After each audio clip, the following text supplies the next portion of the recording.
Ladies and gentlemen, Rachel is about to come on, and make sure you stay tuned because she has been a guest before. She delivered massive value and helped you to transform into your greatest possible self, unleashing that power within you. And I know she'll deliver even more. So stay tuned. Before that, let's talk about the sponsor message. If you're an entrepreneur, a visionary, a messenger, a purpose-driven leader, and you want to get your message out to more people, if you want to discover the power of podcasting that I have grown through and how it's benefited my life and my business so much, come talk to me, Chris at beingness.com. If you want to have questions, if you just want to schedule 15 minutes to talk, I'm happy to share with you. Or if there's another platform or another service of one of these amazing guests who are coming on today, like Rachel, like Tom, both the Toms today, and Tamara and Peter, all these amazing human beings and guests from other marathons, I would love to connect you if you want to make that introduction. I'm happy to make that introduction for you, okay? So just keep growing, become your greatest possible self.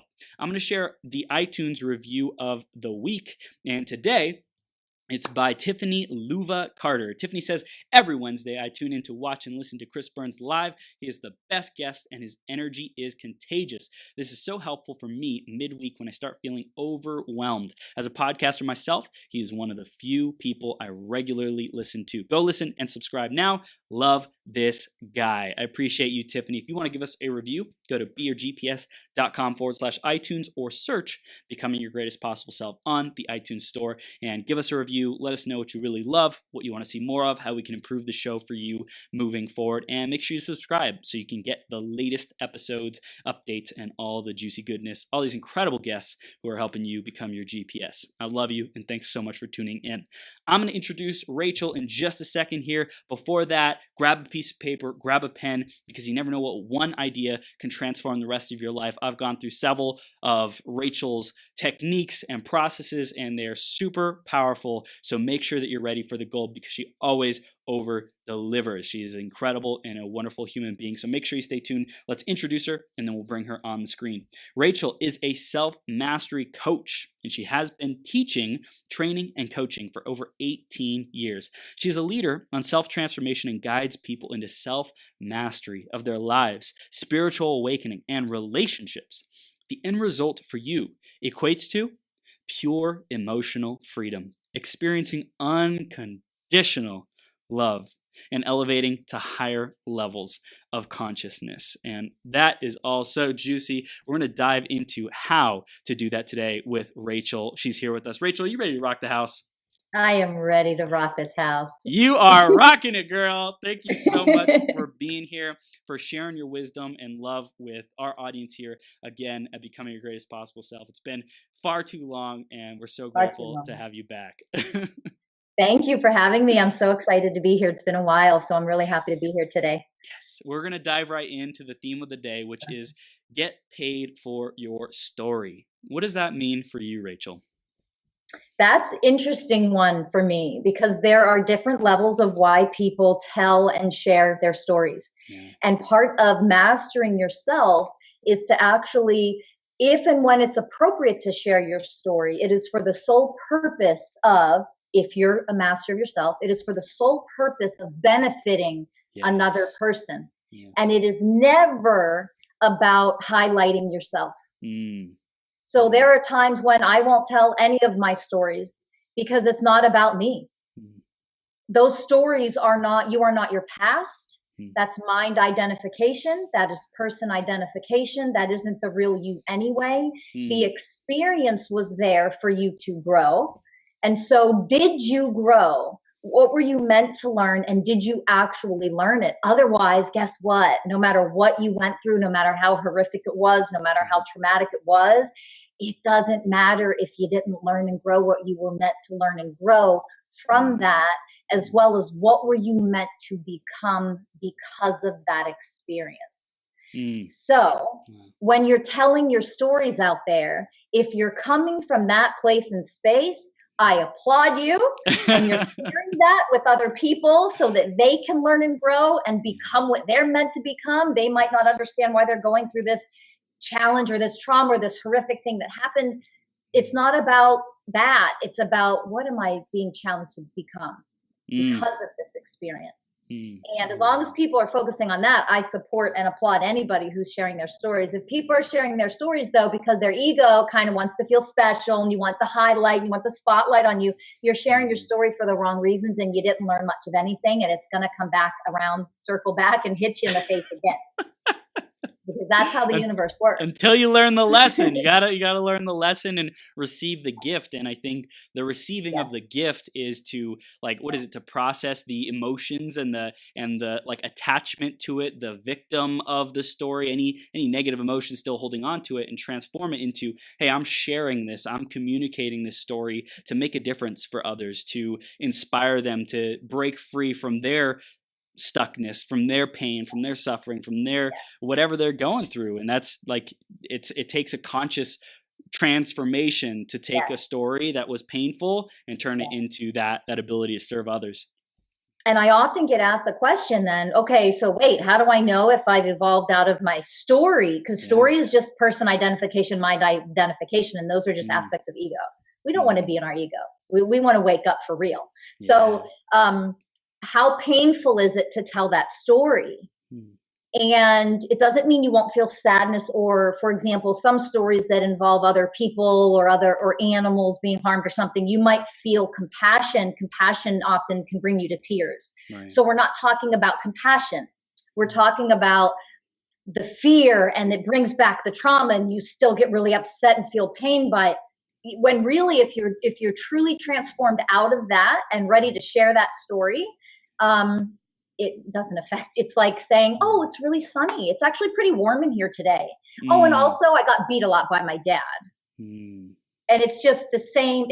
There's no difference in that statement. Right. It's just like something that happened, but there's no emotional attachment to it. So I love this. This is gold, Rachel. And I want to check in with you. And for anyone who's just connecting with you and learning about you for the first time, tell us a little bit more about who you are, what you stand for, and what your clients come to you for.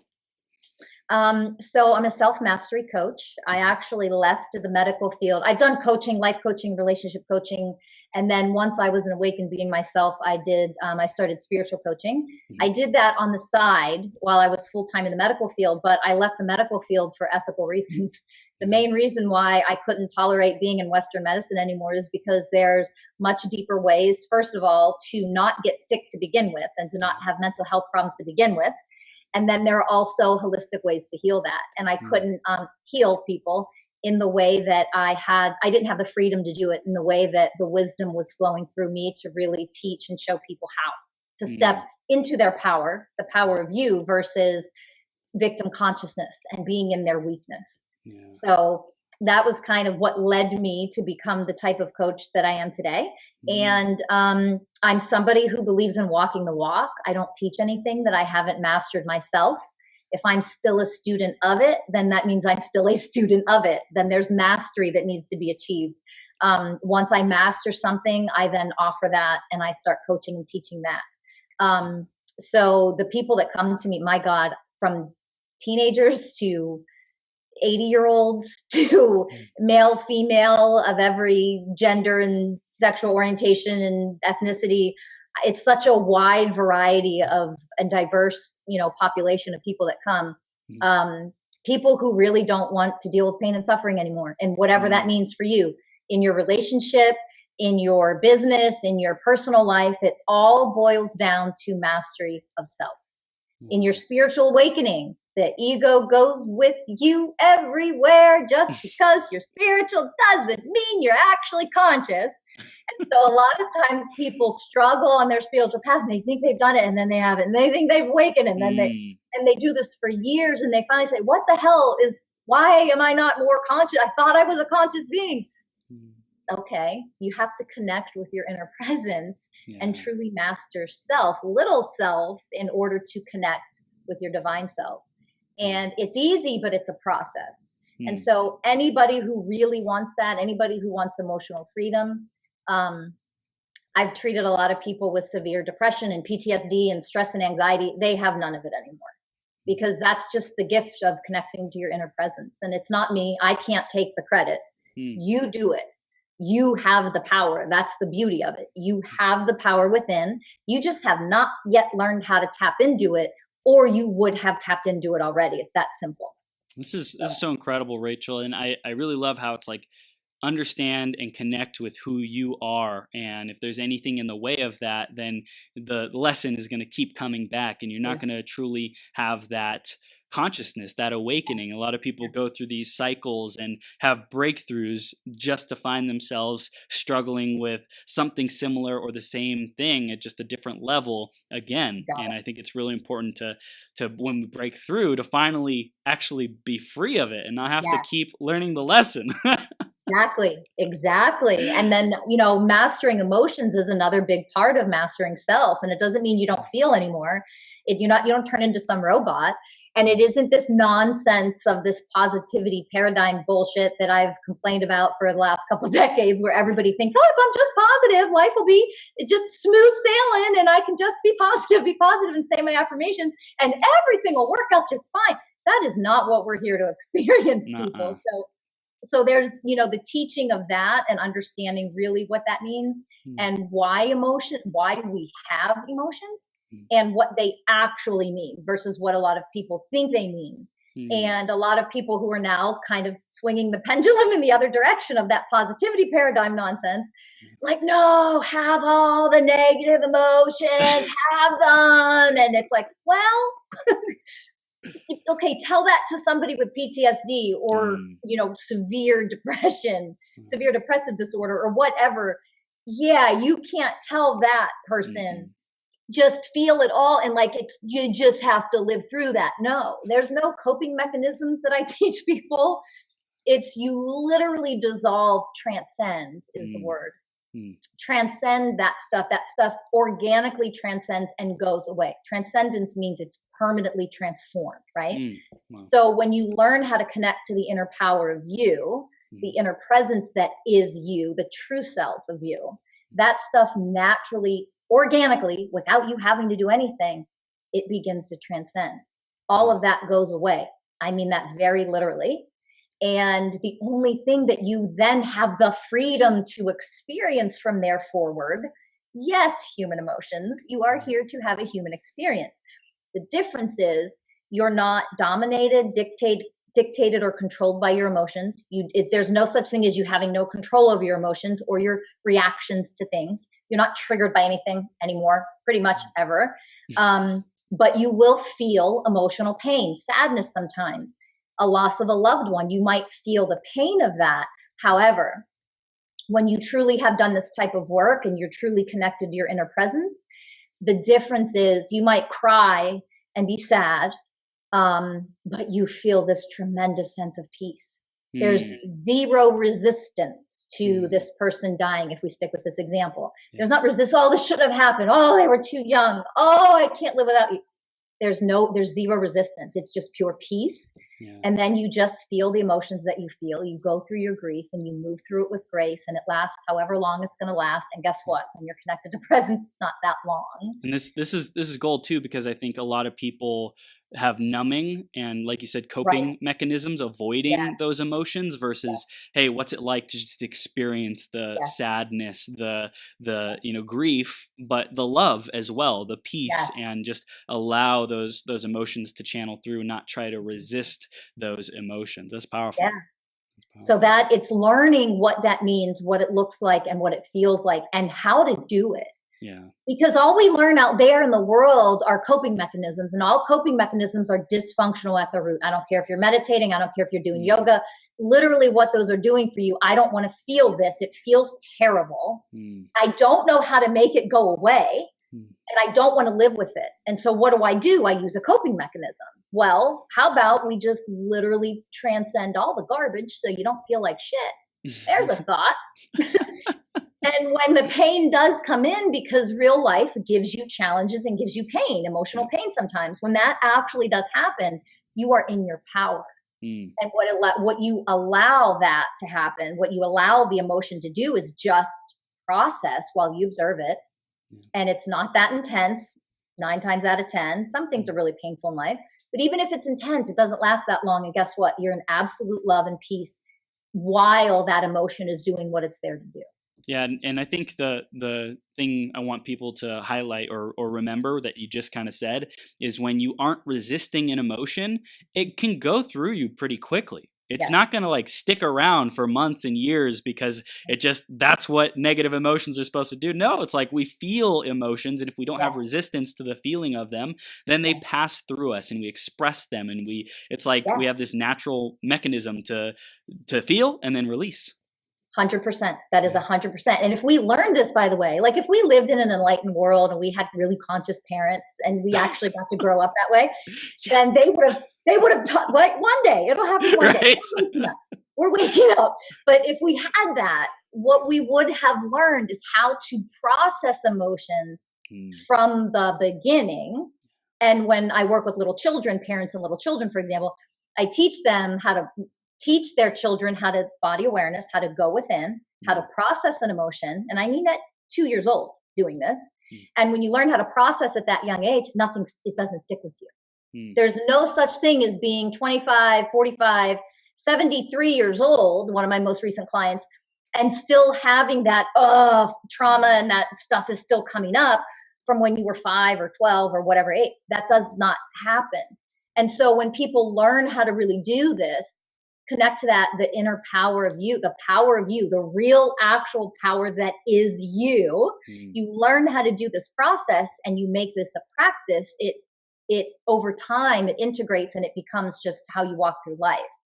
So all the old stuff over time absolutely transcends. There's no such thing as like your past. Like, really, do you really want to know my stories? Okay, if it'll help you, I'll tell you.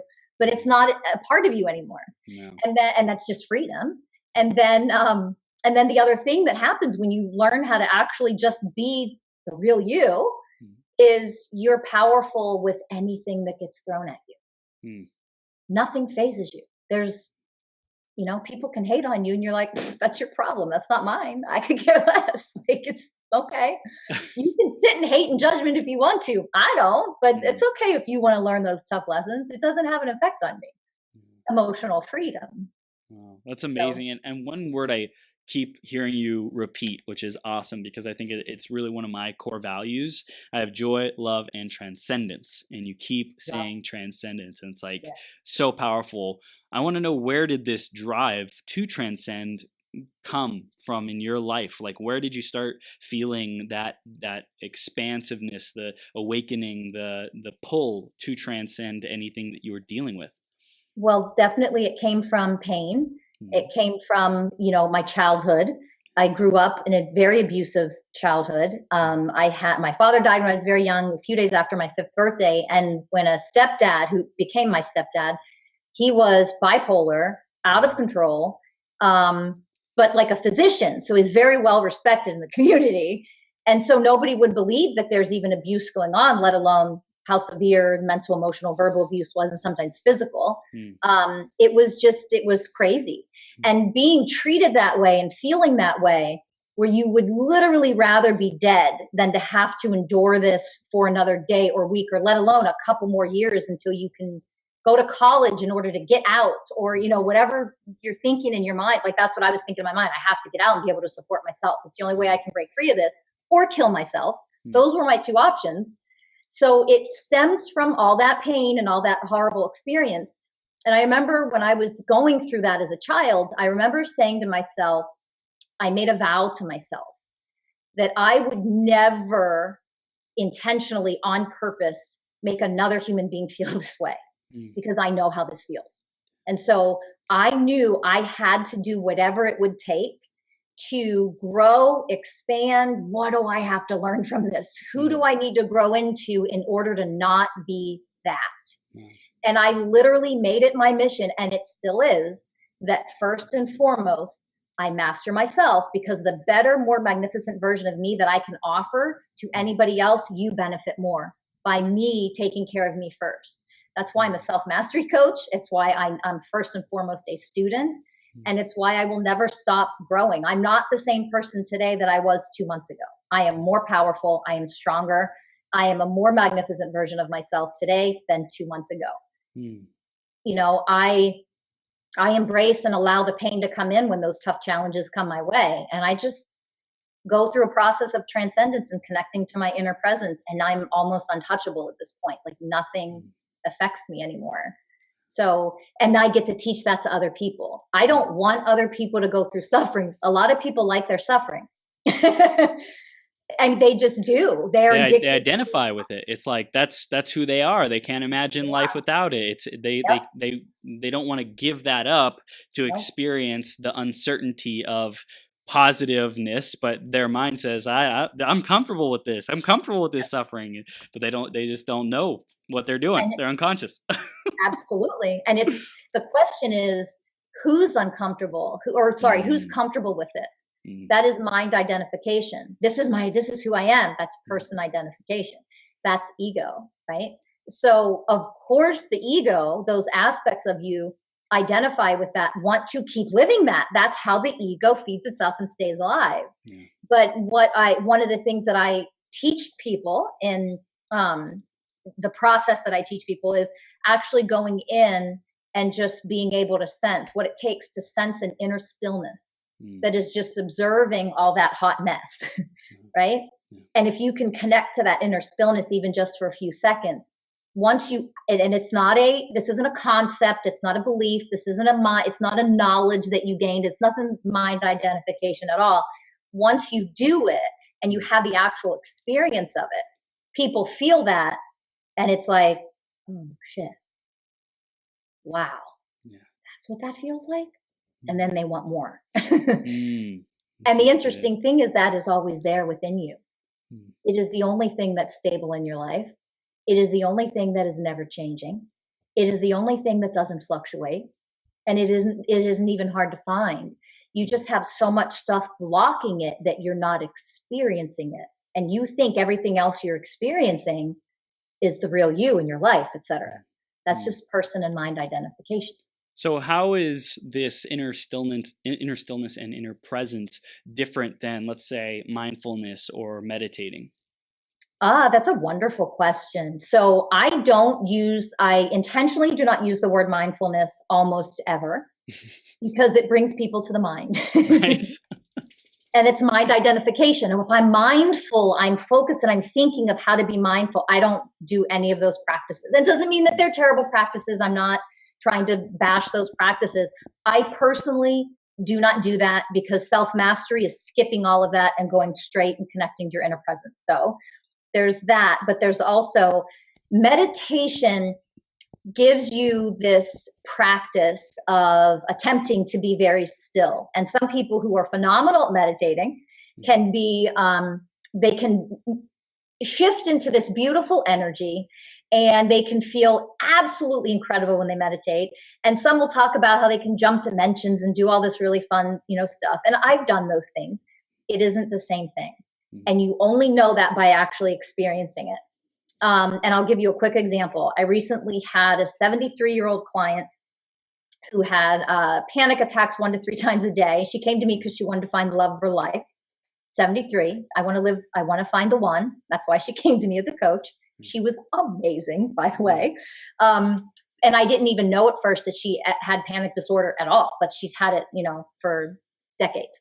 Wow. So long story short, she had a meditation practice. She's been meditating for like 30 years. And she just, every day she meditates, she's religious about it. She's amazing with it. And she just gets this place of peace and stillness and she loves it. Well, she still has panic attacks 1 to 3 times a day. That's incredible. And so I taught her the process because she meditated, I will say, because she was so good at it and had done it for so long, she was very easily able to be directed into this process very quickly. And so she did it and achieved it on our very first session that we tried it. She's not had a panic attack since. It's gone. 1 week later, when we had our next session, she started crying on the phone and she said, I've cried twice this week, just started bawling. And I was so joyous and in this bliss that I have never experienced in my entire life that I just started crying because I didn't even know what else to do. It was tears of joy, literally. And she went on and on to explain, express her experience. And she said, I thought when I meditated, I was there. I wasn't anywhere near. Mm. Her life completely transformed. No anxiety, no worries about the future, doesn't care if she's alone or not, finds a man or not. But then she also said her intuition just exploded open, Yeah. and she sees who her man is, and she knows about when he's going to come, et cetera, et cetera. It was just absolutely amazing. Wow. So practices like meditation and yoga and energy healing and all these other things, they're wonderful tools. They are not your inner presence. Mm. You are your inner presence. You're just not connected to it Mm. unless you feel that level of joy and peace and bliss. And even when you're faced with severe challenges or painful life experiences, you still feel this tremendous sense of peace, even if you're sad or crying or having whatever emotion. That's the difference. So how do we get rid of those blocks that are in the way of accessing our inner presence, our true self, mastering ourself? You don't have to get rid of anything. That's part of what this is. That's how miraculous this is that you are a miracle. You're just not connected to the place that allows all this stuff to transcend. It organically transcends on its own. Your behavioral patterns, all those self-fulfilling distortions, self-limiting beliefs that are in your subconscious, all these negative patterns you have, any triggers you have. I've worked with people who were addicts but are in recovery. Mm-hmm. And during their recovery, they learn this process. And it's like the words they use to describe this is hilarious, but they express this. I don't have urges at all. I don't have to use my coping mechanisms, those strategies at all anymore. And I still do because I feel like I have to. It's a habit, right. But it's just the urges are gone. This stuff organically transcends on its own by itself. The only reason it hasn't healed or transcended previously is because you've been blocking it. How do we unblock it? There's nothing to get rid of. It just transmutes on its own, all by itself, as long as you are connected to your inner presence. That inner presence is unconditional love. And in the presence of unconditional love, everything else around you has to transmute to unconditional love. Yeah. And when you are literally connected to that, the true self, that's self-mastery. But that energy, that presence is pure love. It's not the feeling of love. It isn't what anybody likes to think love is. It's not what we hope we're feeling. It's actual love. And when you really get there and you really feel that, everything in your energy fields, including mental orientation, memories, all that stuff, it all transcends on its own. The more you're connected to presence, and for the longer periods of time that you're connected, the more all this stuff organically dissolves, heals, transcends, whatever word you want to use. Bye-bye. Goes away. You don't have to do anything. So what is the difference between the love that people think that is love, and for example, like they say, send your body love, send these tense, tight places and injuries and stuff like that love, so that we can heal them? What's the difference between that and unconditional love? The difference is people have beautiful intentions and they're trying really hard to be loving and send this wonderful stuff to themselves and to other people. So the intention there is amazing. So I would never tell people to stop doing that, except that once you actually connect to presence, you feel it is literally an experience. It's the beingness of love. When you physically have the experience of what that feels like, what that really means, you're the beingness of this now. When you're there, it's like, oh my God, I don't have to send love to any part of my body that hurts. I don't have to send love to that injury. I don't have to send love to another person. What you do instead, and language is limiting, so it's very difficult to understand with a left brain to grasp, because these are concepts that the brain cannot understand because you have to just experience them. So I want to make that clear. But the difference is when you are actually fully connected to presence, and let's say somebody's like, oh no, I need healing or I have an injury. You connect to presence, and then you part of one thing I teach is that you connect to your own presence, and then you connect to their presence. You offer your presence to them. And what that does is it allows them on some level, on some energetic level, to become more aware of their own inner presence. and that is all the healing they need. So it's almost like your inner presence acts as not really a mirror, but like as a waking up, almost like, hey, I'm talking to your inner presence right now. Right. And I'm reminding you you're in there. And like, if I were to do that technique with you, Chris, like my inner presence, and it's silly to put into words, but this is kind of what it's like. My inner presence would say to your inner presence, hey, you're really you. And your person identified you would go, what? And there would be some recognition. There would be some remembrance of who you really are. And you'd feel a little more peaceful. I'm not healing you. You don't need me to heal you. All you need to do is remember who you really are. And then everything shifts and heals on its own. Literally, that's when it's appropriate to say in divine time. As it's meant to heal, shift, change, transform, it just will. And I, when you said mirror and like kind of saying, hey, you are really you, I thought of a candle, right? Like someone who is lit as a candle, and you just go next to a let's say extinguished candle, but ready to be ignited or ready to remember, ready to be the light that they have always been, then you can just be next to them and automatically they light up.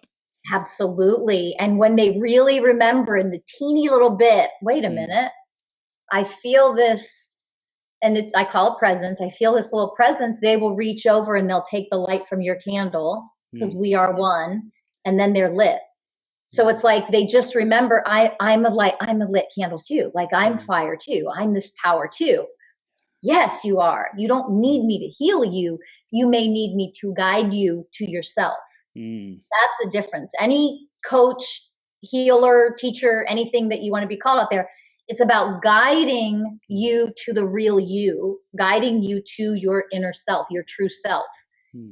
We need guidance. We do need that, because if we knew how to get there on our own, we would already be, our whole world would be enlightened and our earth would be healed, right? So we need teachers is to be our pointers and our support to guide us and show us how, but you don't need anybody to heal you. You just need to remember who you are. Wow, it's amazing. And in terms of being able to access this for people out there, is the best way, is it through facilitation with you, with coaching with you? Is that like to be able to master themselves? I mean, we're kind of giving them some hints about what they can do to really discover that presence within themselves. Is that, would you say, the best way to really get that power? I mean, obviously working with you is going to be the fastest way. It is, and for the sole reason that let me say this first, it's a process. Because we are so attached to who we are. We're person identified, mind identified, etc. So because of that blocks us. So for all the time that I've been doing this and teaching this to people, I've observed, could we connect to presence and everything would shift all at one time? Is that literally possible? It is. It absolutely is possible. Is it likely? Nope. Not likely. And it doesn't matter your time frame. Everybody goes through a process. I teach it as a process. And however fast or slow that process is for you, you get to define that. So one of the things I've done because of that in all of these years, realizing that one person at 73 can do it in a week, which is just unbelievable, by the way. And it was amazing. And other people, they take months, 6 months, 8 months. It just depends on the person. It depends on how attached you are, or, for example, how severe your symptoms might be. People with like PTSD, they typically take much longer because the fear of having a panic attack, the fear of going into that type of reaction, the fear holds them back from connecting to inner presence. Does that make sense? Yeah. So we have all of these things that we choose to give our attention to versus just being in presence. So having said that, it is a process to learn how to do it. And I've observed over the last decade that people usually do it in 3 phases. And the first phase is learning how to actually do it. You connect and you're there for like a few seconds at a time. Holy shit, that felt so amazing. I want more of that. And it becomes a habit and a practice. And then you connect a little bit more to where you might be there for a few minutes at a time throughout your day and what, et cetera. The second phase is you're connecting on a regular basis. And there's actually moments you move through your day where you find yourself completely connected to presence, and something triggers you and pulls you out of presence. And then you're like, holy crap, I was just in this joyous, blissful state without even trying. You were just being you. That's phase 2. And then phase 3 is that happens much more often. And then you're just walking around. And that's basically what you could call like an enlightened state at that point. You're just walking around having a human experience. It doesn't mean you don't have emotions, and it doesn't mean you'll never in your life get triggered by anything ever again, but rarely, and you'll just reconnect to presence very quickly. And I have to say this, because I know that this has transformed so many people's lives in ways that would sound like I'm exaggerating if I shared those ways. I have made this to where anybody can afford it because I believe in it. It isn't a belief, but language is limiting. I know how much this can help people. So I'm actually starting a master class on Monday, The Power of You, Unlock Your True Potential. And that is teaching this process. So it's a weekly live interactive master class, and it's just ongoing. So whoever needs it for however long, and it's only $67 for the entire month. 4 sessions a month of live coaching, $67. That's it. Wow. So if people really want to learn how to do this, you don't have an excuse now because I made it so easy and cheap. I love it. It's like accessible to everyone. I think that's so important. And if there was people out there who were like, man, I want to get started. How can I learn more about mastering myself? What else can we teach them now to start warming them up to say, you know what, Rachel, you're right. This is gold. I'm ready to dive into learning this technique and to be present with myself. And I don't want to say technique as if it's like, this thing, but it's a process, to get to presence with themselves. What else can they start doing right now? The number one thing, and this will make, I don't care how aware anybody currently is, if you focus on increasing your level of self-awareness, what's going on inside of your body at any given moment of the day, that is the most important thing, because your level of awareness will allow you to easily connect or be blocked from connecting to your inner presence. So if you increase and just observe yourself, what are you reacting to now? What emotional reactions are you having with anything in life? And on a scale of 1 to 10, is it a 10? It's so extreme, you want to explode? Is it a 1 where there's a teeny little crumb there, a little bit of agitation or something? And where is it on 1 to 10? And start to rate your emotional reactions all throughout the day. That is the most important thing. If you can increase your level of awareness, then you can learn this process very easily. And you might do this for a month and be great. And, or you may have taken a year to do it, but you will shorten your time down to 8 months or 6 months. Increase that level of awareness. And that's just observing yourself. The second thing is we have to get out of this belief, because this is a huge block for people, to get out of the belief, let that belief go, that you have to do something. So for example, when we learn these really fun, wonderful things like energy healing, we have to learn how to energy heal and how to do this and how to do the symbols and how to blah, blah, blah. And there's certain technique, or there's certain types of energy healing where you learn hand techniques, or when it's yoga, you're learning all the poses and you don't have to do anything. So one of the biggest blocks is when people first start to increase their level of awareness and just observe what's going on in their body, and they connect to their presence. It's like, that was it? But I want to do something now. Right. You can, but that just takes you right out of presence. Yeah. You'll learn how to connect to presence, and from that space, you will take action from a place of power now, whatever that means in your life. And what we're used to doing is taking action from a place of convincing, or I have to prove myself, or I have to be proud, or I have to get more followers, or I have to wear a mask and put on, we're coming from a different place there. When you're just being you, it's the simplest thing in the world, which makes it the hardest thing for some people at first. Yeah.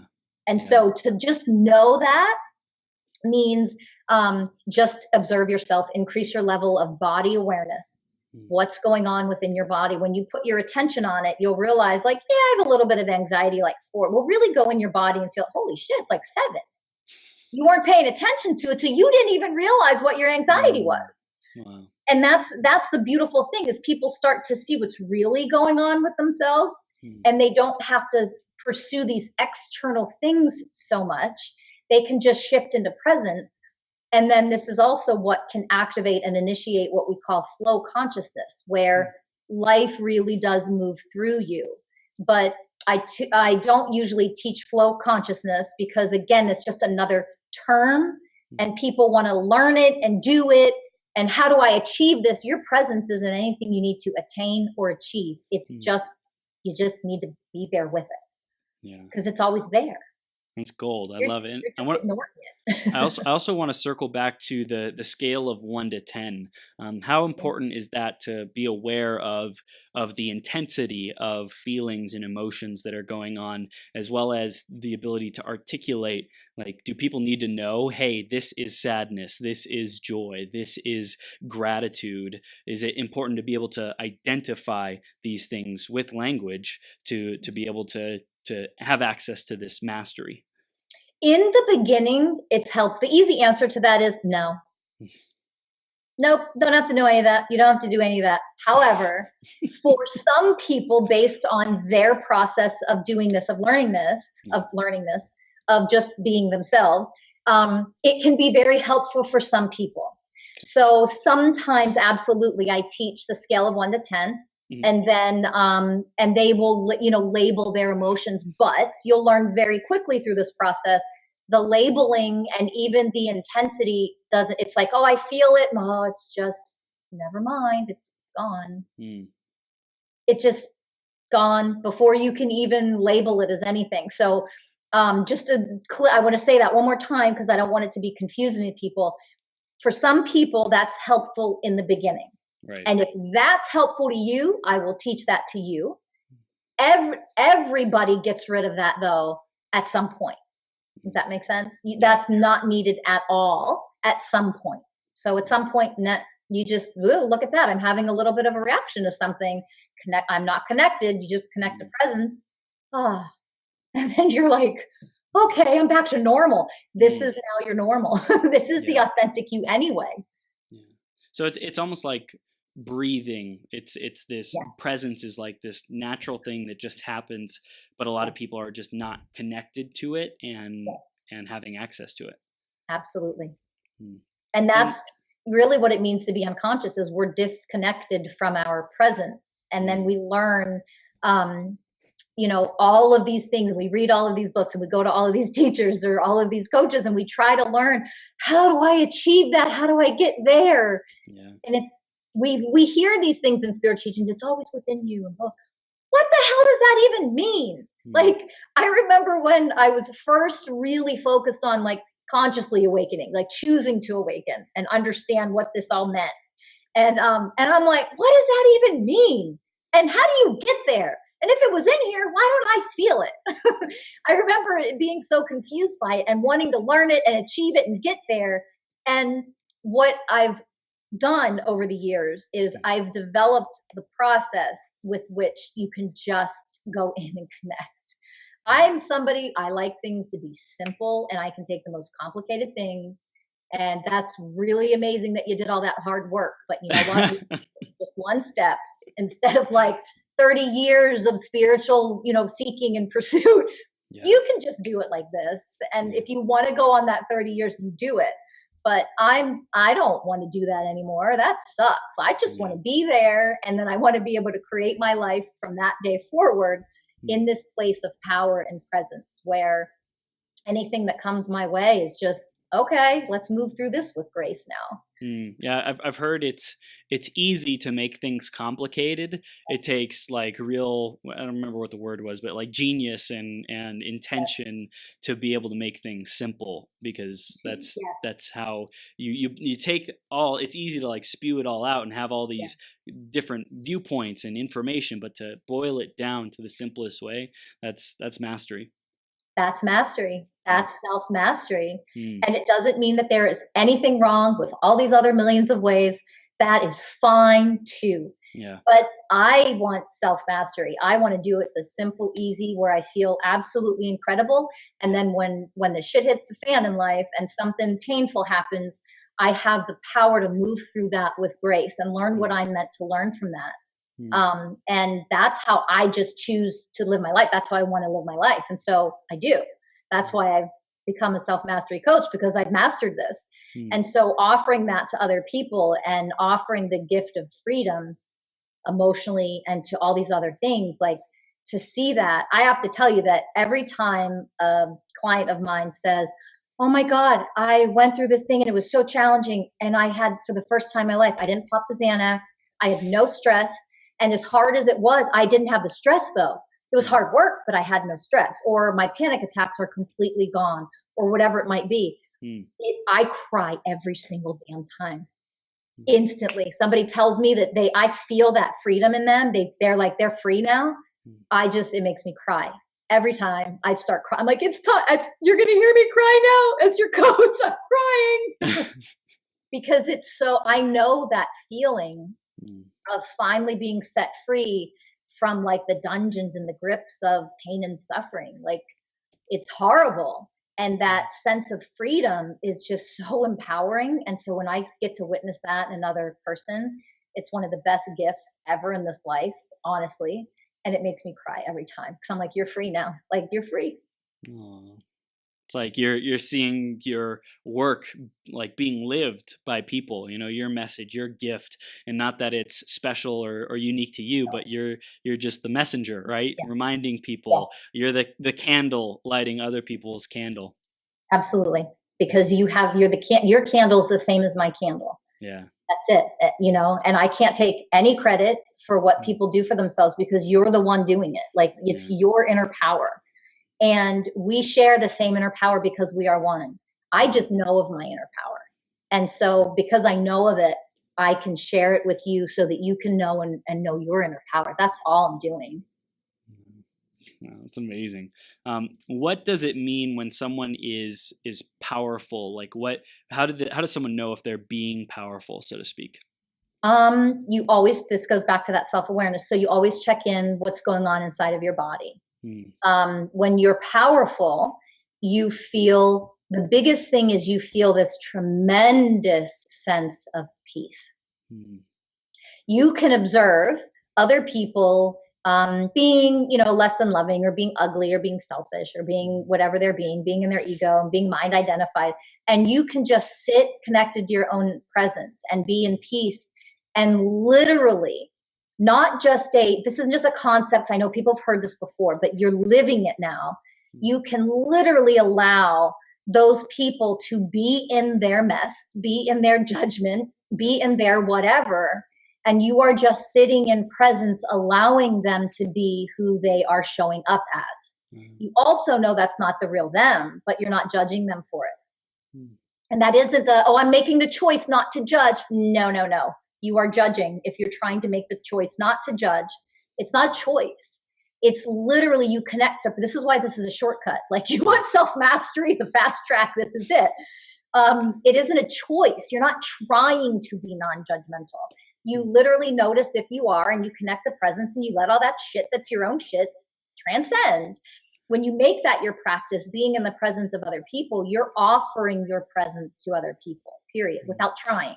And it isn't, I'm emulating my light. I'm so wonderful. I'm this light worker. I'm giving you my light, my love. I'm sending to you. No, that's all ego. That's all freaking ego. You're literally just sitting in presence, and your presence naturally just allows everybody around you to be in whatever type of ego they're in, or whatever type of behavioral patterns. And it just has an effect on you. You're just being you, and you're letting them be them. And your continued practice of that actually has an effect on most people over time, to where they actually start to grow and evolve. And guess what? Again, organically. You're not the special healer, the special whatever with your special gift. It's like You're just being you. You're an amazing, miraculous, powerful, powerful, divine soul. And you're just being you. That's it. And that's all. And then everybody else gets to be who they're showing up as. Yeah. And then usually over time, that starts to dissolve in them. That is pure, true, unconditional love. Yeah, and I think what most people causes them to stay in unconsciousness is when they get a reaction out of people, when their drama, when their stuff victim gets people's attention, then that perpetuates it. And if we come from a place of unconditional love and just, hey, you're going to be you, I love you. And especially, I think for me, it would be maintaining my boundaries and my space to make sure that I'm not like being intoxicated, so to speak, by their toxicity or being drained by their vampiric presence and energy draining stuff. Like, that's important. Yeah. And when you're connected to your inner presence, that doesn't have an effect on you that way anymore, by the way. But it doesn't mean, and this is important. I love you for bringing this up. It doesn't mean you don't set boundaries. You're in your power. This is the power of you. So setting boundaries is now so much easier. It isn't, I have to keep practice setting boundaries because I'm really bad at it. And I did it. And here's some techniques to practice boundary setting and all that stuff. You can do that. That's okay. I don't want to do any of that crap because that's hard work and it takes years to freaking try to get to where you actually don't have an emotional reaction. Oh no, I have to set another boundary. I'm being tested. Just connect to your inner presence. You connect your inner presence and you literally are like, oh, well, here's the boundary. Yeah.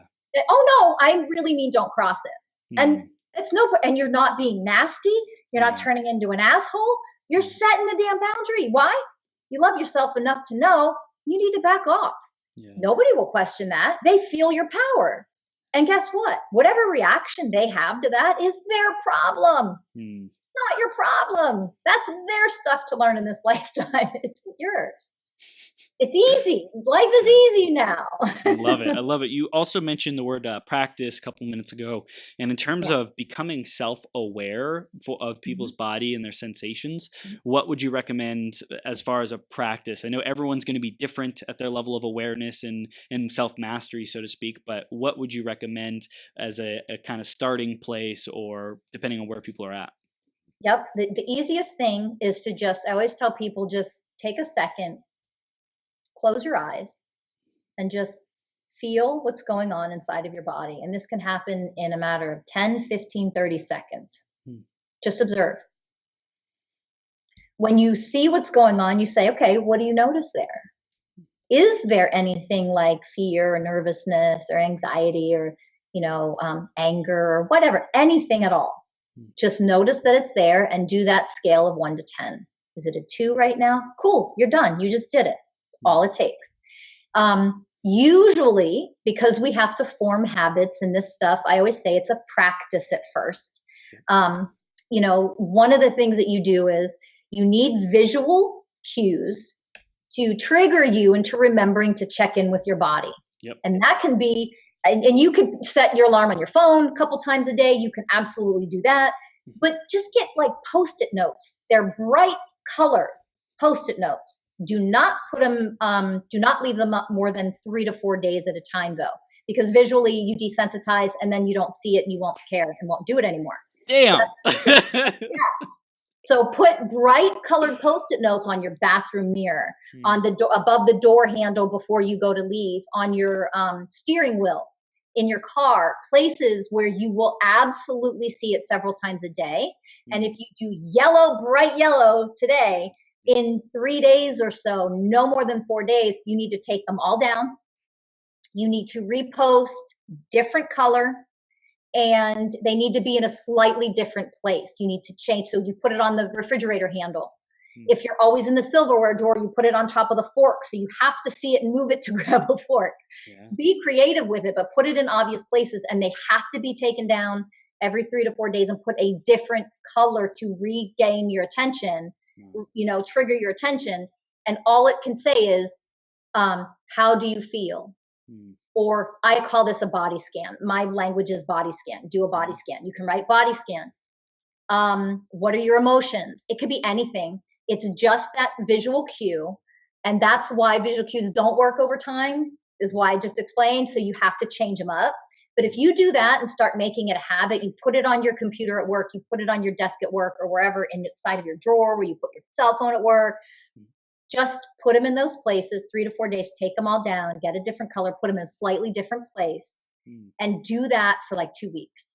Keep checking in and just observe when you got off the phone or you left the meeting with your boss, or what are your feelings now? What are those emotions now? Did they just go up to a 7? Are they now an 8? And then just observe.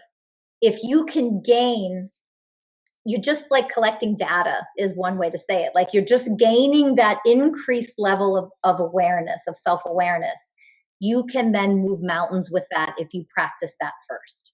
Wow, that's incredible. Rachel, this is gold, and I want to bring it home for our audience because this has been so powerful, really mastering ourselves, developing that presence in ourselves, the inner presence. We talked about practices and just the ability to do this, to let go of other people's expectations. We covered a lot of different stuff. And in terms of the final takeaway, what do you want to give to our audience?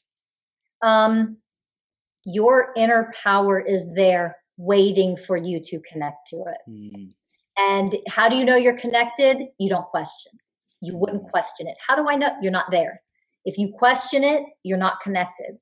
Your inner power is there 100% of the time waiting for you to connect to it. So if you really, really want to learn how to connect to your inner presence and transform those things in your life that will transform organically by being able to do that, then please reach out to me. I do have a masterclass that I'm starting next week, The Power of You, How to Unlock Your True Potential. And for crying out loud, it's $67 for the month. So give it a shot.